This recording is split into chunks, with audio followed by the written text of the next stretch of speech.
Assalomu alaykum. Biz Navoiy viloyatidamiz va bugungi ko'rsatuvimizda viloyatning shakllanish tarixi, hududdagi arxeologik obyektlar va bu yerdan topilgan asor atiqalar haqida kengroq ma'lumotlar berishni maqsad qilganmiz. Ana shu niyatda Navoiy viloyat tarixi va madaniyati davlat muzeyiga keldik. Hozir birgalikda tanishamiz. Bizni kuzatishda davom eting.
Navoiy viloyati tarix va madaniyat davlat muzeyi 1992-yildan beri faoliyat yuritib keladi. Bugungi kunda viloyat muzeyining 4 ta filiali bor. Bu Sarmisoy davlat muzey qo'riqxonasi, Qosimshayx majmua muzeyi, Qiziltepa tumani o'lkashunoslik muzeyi, Nurota tumani tabiiy me'moriy majmua muzeylari hisoblanadi. Bularning viloyat muzeylarini jami fondida 28.005 dona bugungi kunga qadar eksponat saqlanib kelinmoqda. Hozirgi kunda muzeylarimizga aholi tomonidan mahalliy aholi, xorijiy sayyohlar tomonidan tashriflar juda ko'paygan. Bu muhtaram prezidentimizni turizm sohasiga, madaniy meros sohasiga berayotgan e'tiborlaridan deb o'ylaymiz. Bundan tashqari hozir yoshlarimizni muzeylarga jalb etish maqsadida Moziga sayohat dasturi doirasida viloyat muzeylari, jami respublikamizdagi muzeylarga tashkilotlar deymizmi, zavodlar, ishlab chiqarish, oliy ta'lim muassasalari, maktabgacha maktab ta'lim muassasalari hammasidan dastur doirasida tashriflar tashkil etilyapti. Muzeyga qo'yilgan jamiki ashyolar borki, o'zini tarixiyligi, qadrliligi bilan bugungi kunda mahalliy hamda xorijiy sayyohlarni o'ziga jalb etib kelmoqda. Siz turgan mana bu bo'lim xalq amaliy san'ati bo'limi deb ataladi. Bu bo'limimizda ham ota-bobolarimiz tomonidan ishlatilgan uy-ro'zg'or buyumlari, jamiki asori atiqalar hamda ko'plab ashyolar ekspozitsiyaga namoyishga qo'yilgan. Ko'rib turganingizdek, mana bu buyumimiz sandal deb ataladi. Sandal bugungi kunda ham Navoiy viloyatining chekka hududlarida keng qo'llanilib kelinmoqda. Xo'sh, sandal nima uchun ishlatilgan? Qarangki, bugungi kunda yoshlarimiz tomonidan sandal kabi buyumlar esdan chiqib qolmoqda. Sandal har bitta xonadonga isitish moslamasi sifatida keng qo'llanilgan. Tibbiyot xodimlarining aytishiga qaraganda, bugungi kunda sandal bor xonadonlarda oyoq og'rig'i, bel og'riqlari umuman uchramas ekan.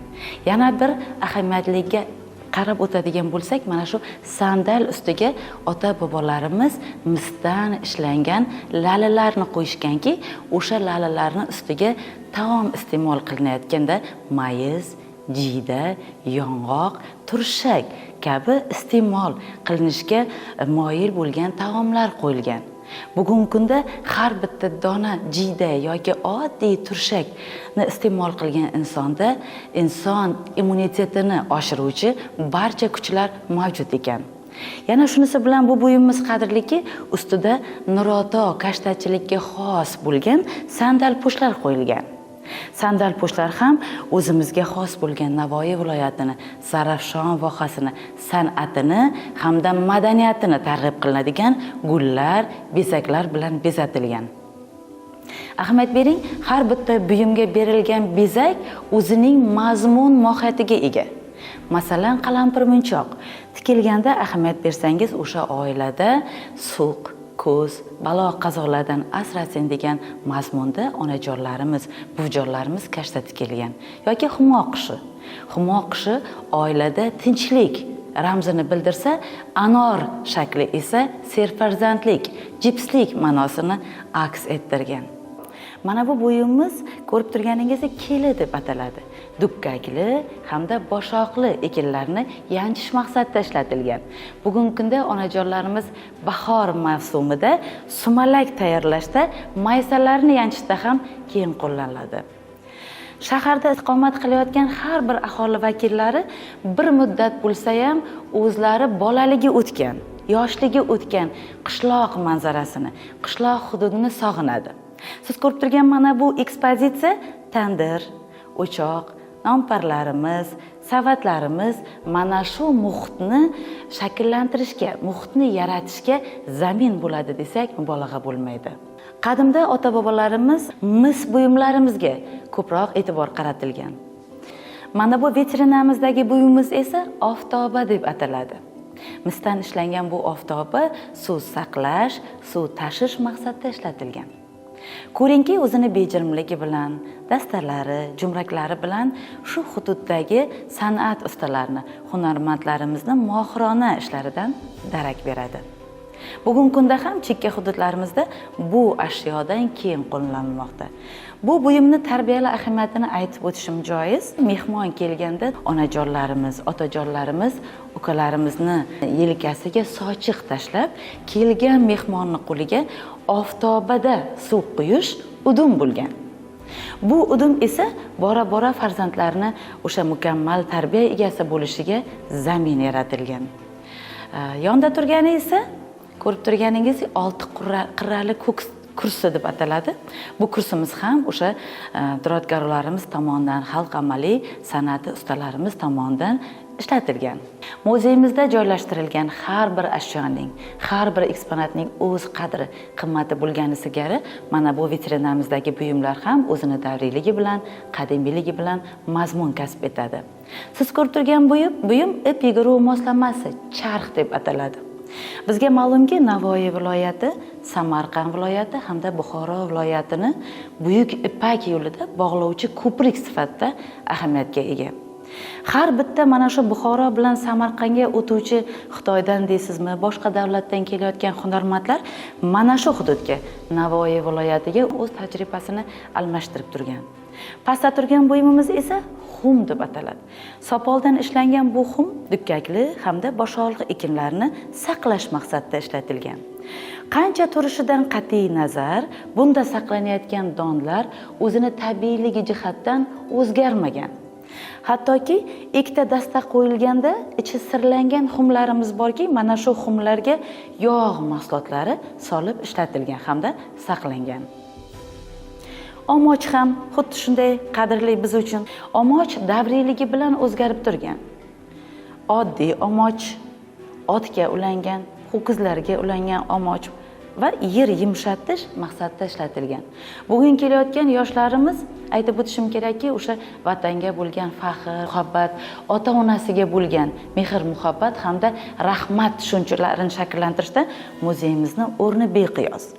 Chunki o'sha ta'lim bilan bo'lib, o'zini o'sha bilimga intilib, qadimdagi ota-bobolarimiz qanchalik qiynalib yerlar yumshatganligi, qanchalik qiynalib bizga o'sha poliz mahsulotlarini, ekinlarni dasturxonimizga to'kin sochinlikni yaratganligidan dalolat beradi. Mana bu ko'rib turgan buyumingiz osma qozon, ayrim hududlarda chelak deb ataladi.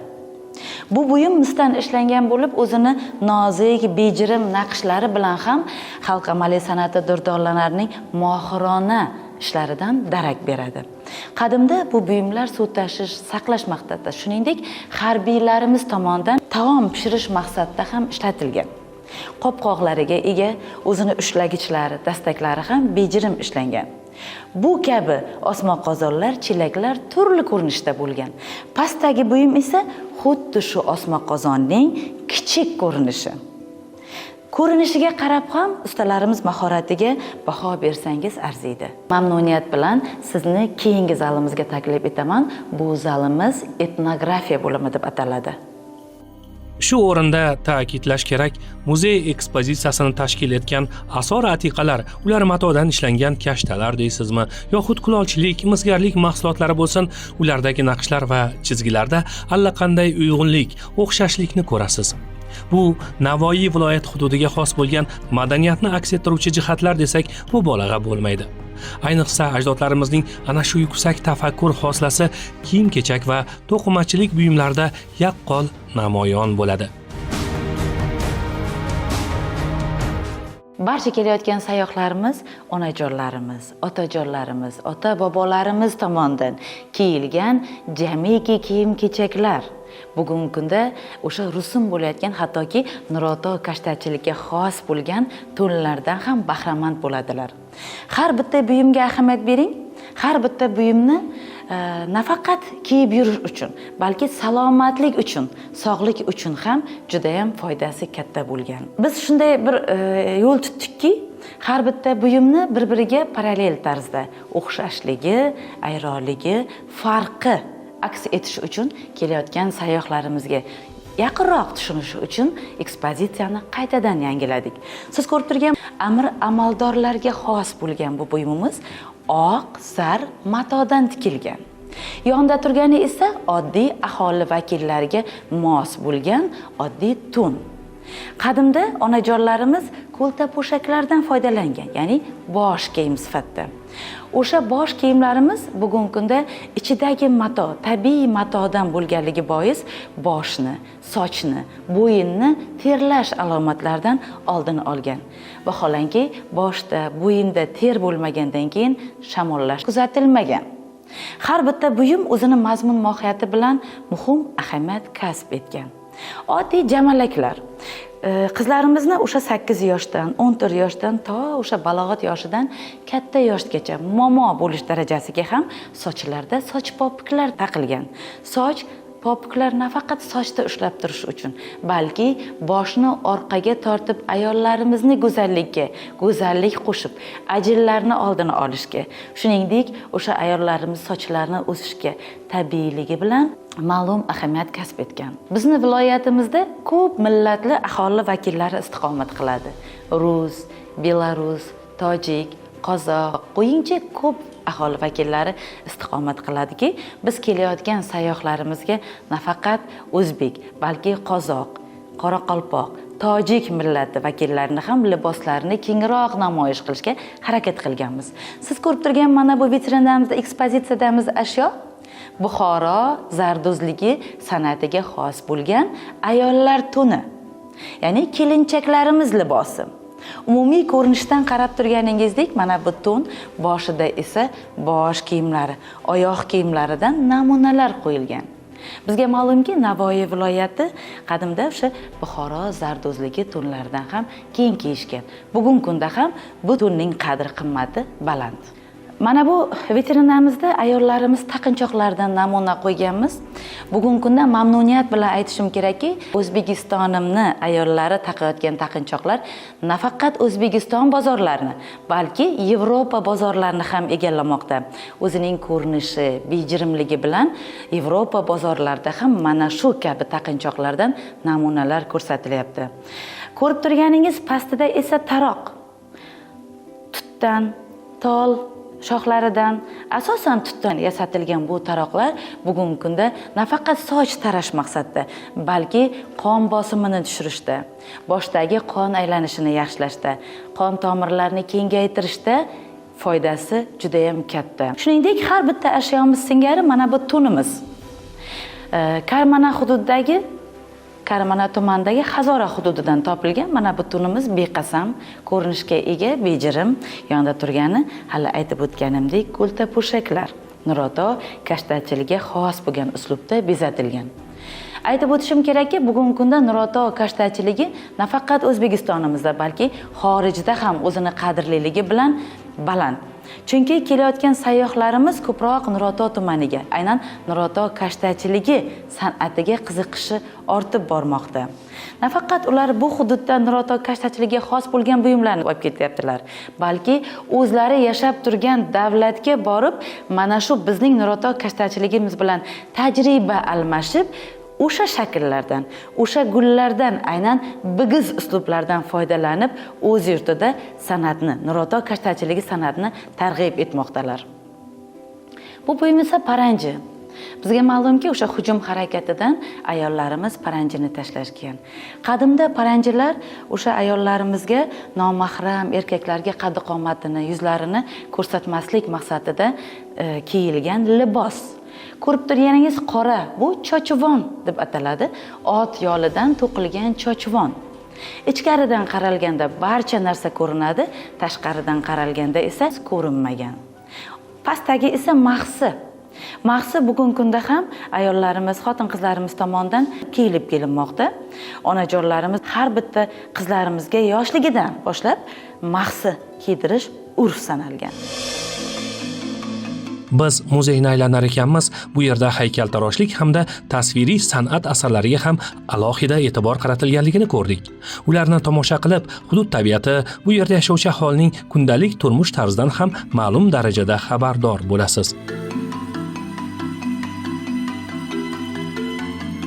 Qadrli teletomoshabinlar, ushbu muzeyda xorijlik sayyohlarni eng ko'p qiziqtiradigan tasviriy san'at asari mana bu bolalikni eslab deb nomlangan asar hisoblanar ekan. Haqiqatdan ham juda ham ajoyib. Buni oldida birdam turib qolasiz. Har qanday kishi turib qolishi mumkin, chunki bu yerda o'sha oddiy qishloq xonadoni uyi tasvirlangan bahorgi vaqt. Ya'ni tepada lollar, qizg'aldoqlar o'sib yotibdi, qolaversa, endi maysalar barq urgan, o'ziga xos tasvirlangan. Umuman rassomning mahoratini his qilish mumkin bu yerda. Mana oddiy taxtadan yasalgan eshik, romlar, umuman tandir, o'choqlar barchasi ajoyib.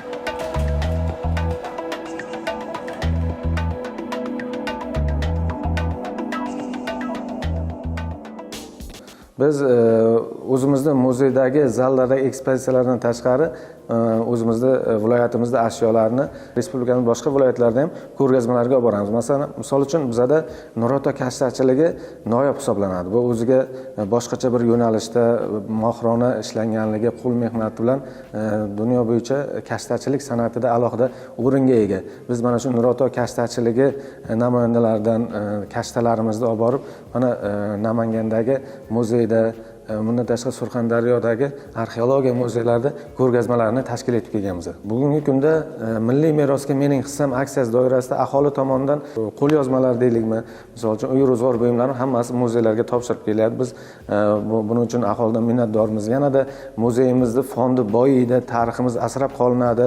Kelajak avlodga yetkazish uchun bu muzey ko'prik vazifasini bajaradi. Eksponatlarimizni. Kelajakda bizning muzeylarimiz yana rivojlanyapti. Mana bugungi kunda Alisher Navoiy Memorial muzeyi Navoiy viloyatida, Navoiy shahrida tashkil etilyapti. Albatta, bunday muzeylarimizda tashkil etilishi bu tariximizni asrash, yosh avlodga, kelajak avlodga boy tariximiz haqida ma'lumotlarni yetkazishga xizmat qiladi.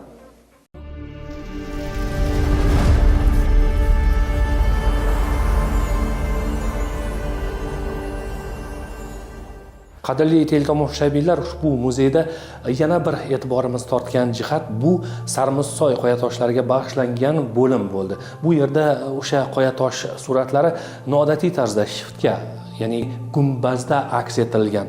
Har qanday kishi e'tiborini tortmay qolmaydi.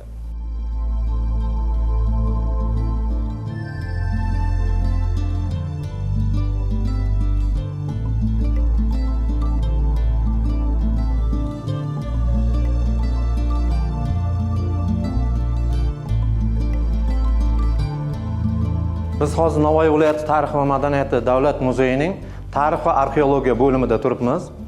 Navoiy viloyati respublikamizdagi eng yosh viloyat bo'lishiga qaramasdan, o'lkaning tarixi, o'tmishi, madaniyati uzoq ming yilliklarga borib taqaladi.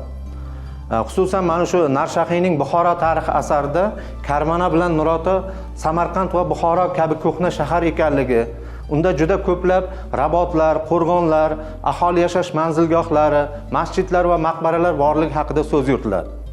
Buyuk Ipak yo'li ustida joylashgan ushbu Karmana tumanidagi madaniy meros obyektlaridan Qosim Shayx me'moriy majmuasi, Mirsaid Bahrom maqbarasi, Mavlono Orif Dekkoroniy ziyoratgohi, Raboti Malik karvonsaroyi va Sardoba tarixiy yodgorliklari bugungi kunda UNESCOning Butunjahon madaniy meros obyektlari ro'yxatiga kiritildi. Bu arxeologiya zalimizda hozir biz respublikamizdagi yagona bo'lgan Sarmusoy qoyatosh suratlarini aks ettirganmiz.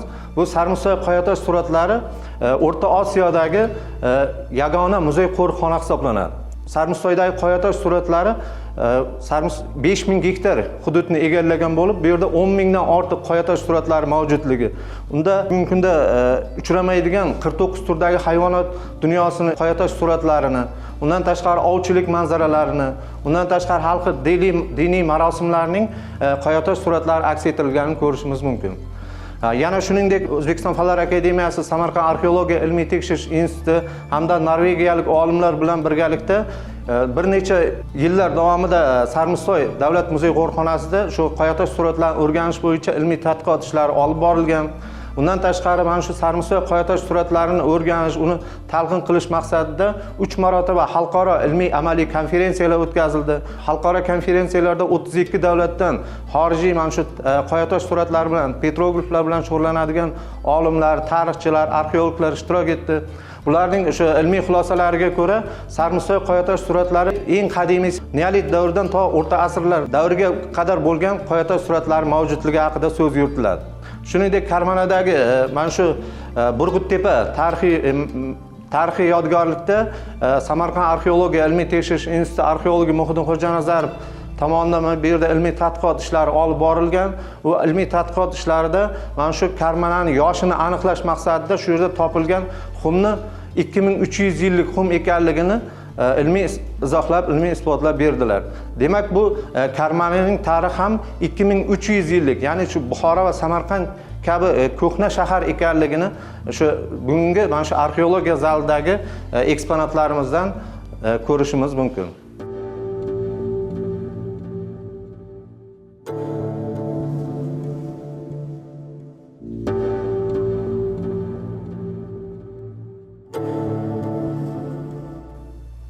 Shuningdek, bu tarix bo'limida Amir Temur va Temuriylar davriga oid bo'lgan ekspozitsiya tashkil etilgan. Unda Amir Temurning shajarasi, ya'ni o'sha Amir Temurning shajarasidan boshlab to bugun o'sha davrdagi ishlatilgan qurol aslahalar, kiyim boshlar, bosh dubulg'alari, qalqonlar, qilichlar, umuman har o'sha davrga xos bo'lgan eksponatlar joylashtirilgan. Shuningdek, biz tarix bo'limimizda shu Navoiy viloyatining eng qadimgi tarixi mujassam etgan eksponatlardan tortib to bugungi kunga qadar sanoat korxonalaridan topilayotgan topilmalargacha ko'rsatib kelinmoqda.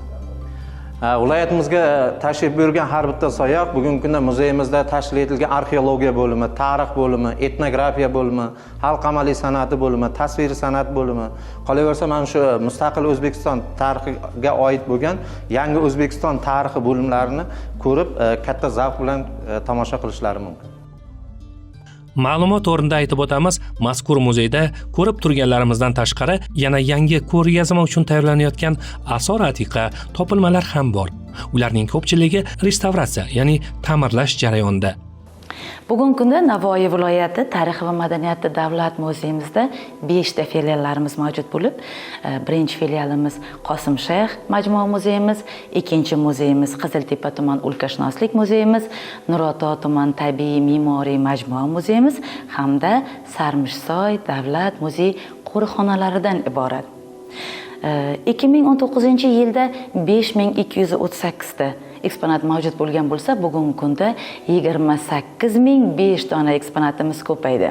Bu degani o'z-o'zidan ma'lumki, tashrif buyuruvchi sayyohlarga eksponatlarni ko'proq namoyish etish, mana shu hududni tarixini, madaniyatini, san'atini kengroq targ'ib qilish demakdir. Biz bu bilan chegaralanib qolmadik. Keyingi yillarda 2026-27 reja dasturlarimizda mana shu ashyolarimizni 30 mingtadan ko'paytirishga harakat qilmoqdamiz. Xorijiy muzeylarga ham chiqish rejasi tashkil etilmoqda va rejalashtirilmoqda. Kelayotgan sayyohlarimizga, mahalliy sayyohlarimizga, xorijiy sayyohlarimizga aholi qo'lida saqlanayotgan noyob, qadimiy, nodir buyumlarni mana shu muzeylarga topshirishga jalb etib qolamiz. Ularni chaqirib qolamiz. Chunki muzey tarix bilan o'tmishni bog'lovchi ko'prik hisoblanadi. Mana shu muzeyda jam bo'lgan ashyolarni ko'rganda otalari, bobolari tomonidan ishlatilgan uy-ro'zg'or buyumlari, kiyim-kechaklar, asoriy atiqalar, numizmatik buyumlar haqida keng ma'lumotga ega bo'ladi. Navoiy viloyatidagi dunyo sayyohlarini qiziqtiradigan joy bu tosh o'rmon hisoblanadi. Necha million yillik tabiiy jarayonlardan so'zlovchi mazkur obyekt Qur'ai zaminimiz tarixining muhim bir bo'lagidir. Muzeyda shular haqida ham ma'lumotlar olishingiz mumkin. Mana shu bora olmagan aholimiz uchun juda ham qiziqarli bo'lishi uchun mana shu Navoiy viloyat tarix va madaniyati davlat muzeyida ham kichik bir ekspozitsiyamiz tashkil etilgan. Xuddi bir mana shu tashrif buyurgan sayohatchilarimiz, tashrif buyuruvchilarimiz o'sha Jaraquduq tosh o'rmoniga borib qolganda o'zlarini his qilishlari uchun shu yerda bir ekspozitsiya yoritib o'tganmiz. Bu tosh o'rmonining tarixi nima uchun toshga aylangan ekan deyilgan xulosalarga kelib to'xtalishimiz mumkin. Bu yerda ko'plab tarixchi olimlarimiz o'z ishlarini olib borishgan. Bu yerda mana shu Tetiz dengizi mavjud bo'lgan, o'sha Tetiz dengizidan vulqon otilishi natijasida ushbu o'rmon toshga aylangan deyilgan xulosalarga kelingan. Yana bir guruh olimlar esa o'sha osmonda meteoritlar to'qnashuvi natijasida ushbu o'rmon toshga aylangan deyilgan xulosalarga kelingan. Bu o'rmon hozirgi kunda ham bor, borsalaringiz mana shu ochiq osmon ostida joylashgan, Uchquduqdan 132 kilometr uzoqlikda Mingbuloq botig'ida joylashgan. Bu yerda o'sha tut daraxti, qarag'ay daraxti, yong'oq daraxtlarini toshga aylangan bo'laklarni ko'rishingiz mumkin. Hattoki dengiz tubidagi chig'anoqlarni, marjon qoyalarini ham ko'rishingiz mumkin.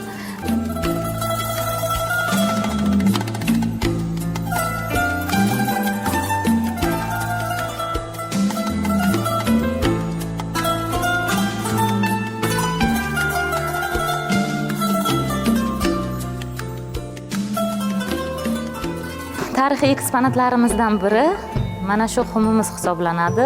Bu xum ya'ni ko'za vazifasini ham o'tagan. Buni ichida asosan qimiz, suv, ayronlar saqlangan. Bu molning terisidan yasalgan. Sopoldan yasalgan ko'zalardan ko'ra mol terisidan yasalgan ko'zalar ayollarimiz uchun suv tashishga juda ham yengil va qulay bo'lgan.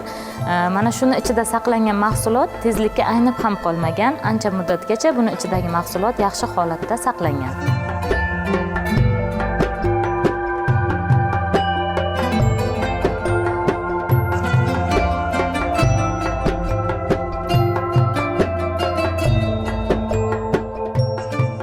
Navbatdagi eksponatlarimiz bu yerda misdan yasalgan uy-ro'zg'or buyumlarimiz. Qadimda shu ayollarimiz ko'proq misdan yasalgan uy-ro'zg'or buyumlardan keng foydalanishgan.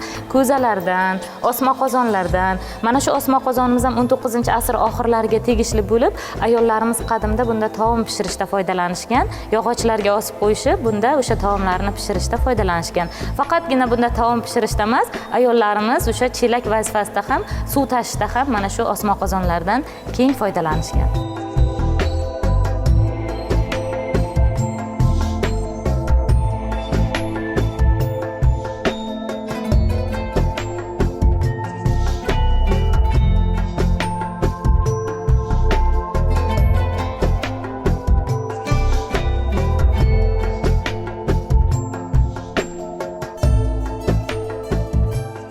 Yana tarixiy bir eksponatlarimiz haqida to'xtalib o'tadigan bo'lsam, mana shu yog'ochdan yasalgan, ya'ni tut daraxtidan yasalgan keli hisoblanadi.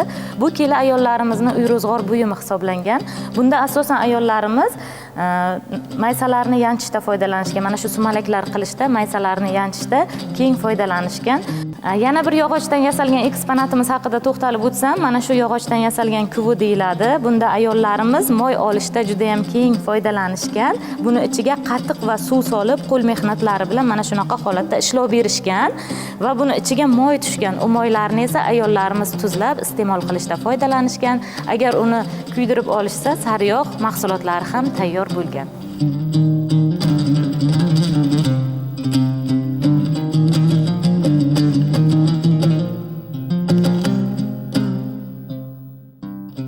Qadrli teletomoshabinlar, bugungi ko'rsatuvimizda biz Navoiy viloyati tarixi va madaniyati davlat muzeyiga sayohat qilish barobarida ushbu viloyat tarixiga oid qimmatli ma'lumotlarni sizlarga taqdim etishga harakat qildik. namoyish etganlarimizdan muzeylar ahamiyatini yana bir karra anglagan bo'lsangiz ajab emas.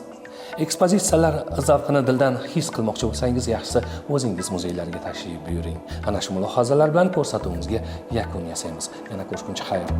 Salom.